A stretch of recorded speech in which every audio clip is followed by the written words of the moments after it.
అందరికీ నమస్తే. ఈరోజైతే నేను పరిచయం చేయబోతుంది సేమియా ఉప్మా. ఒకసారి ఇలా ట్రై చేశారంటే చాలా బాగుందంటారు. ఇంకెందుకు ఆలస్యం, లేట్ చేయకుండా మనమైతే ఈ గుమగుమలాడే సేమియా ఉప్మా రెడీ చేసేద్దాం రండి. ముందుగా స్టవ్ వెలిగించి బాణీ పెట్టుకొని ఆయిల్ అయితే వేసుకోవాలండి. ఆయిల్ వేసుకుని బాగా మరిగాక తాలింపులు అయితే వేసుకోవాలి. తాలింపులు వేసుకున్న తర్వాత కరివేపాకు యాడ్ చేసుకోవాలి. కరివేపాకు వేసుకున్న తర్వాత పచ్చిమిరపకాయలు, ఉల్లిపాయలు అయితే నేను వేసుకున్నానండి. అవి బాగా వేగాక బాగా వేగనివ్వాలండి ఉల్లిపాయలు, టమాటాలు. తర్వాత సేమియాలు అయితే వేసుకున్నాను. మీకు సేమియాలు ఇలా కావాలంటే డైరెక్ట్గా వేసుకోవచ్చు, లేకపోతే మీరు పక్కన బాండి పెట్టుకొని సపరేట్గానైనా సేమియాలు అయితే మీరు వేపుకోవచ్చు.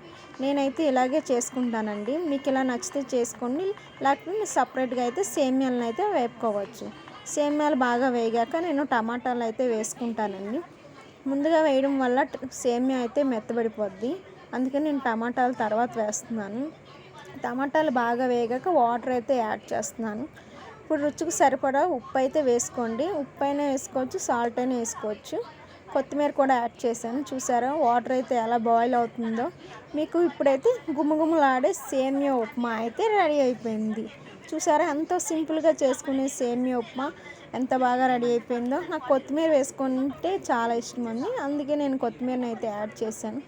మీకు కనుక నచ్చితే లైక్ చేయండి, షేర్ చేయండి, కామెంట్ చేయండి. Thank you.